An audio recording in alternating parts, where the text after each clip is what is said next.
Welcome to Woggle Guides. In this guide, I'll show you where the clipboard history is stored on your Android phone. Let's get straight into it.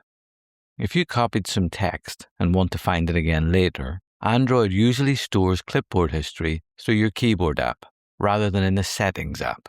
To find that, first I'll copy some text so that we have something stored in the clipboard. In this example, I'll use Chrome. After copying the text, on some devices, you may also see a clipboard preview appear near the bottom of the screen showing what was copied. And if I tap on that, the full text is displayed. Now we need to open an app where we can enter text. In this example, I'll open Google Keep and create a note. You could also use Gmail and create a new email to achieve the same effect.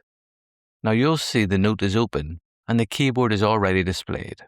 I'm using the Gboard keyboard in this example, although other keyboards often include similar clipboard features. You may notice that the text I copied is already displayed above the keyboard, and I could just tap that to paste it into the note. But we want to look at the full clipboard history.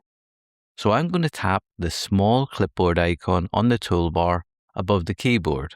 You'll see this is shown just to the right of the top row.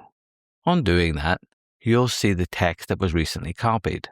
Now, just to demonstrate how clipboard history works, I'll return to Chrome and copy another piece of text.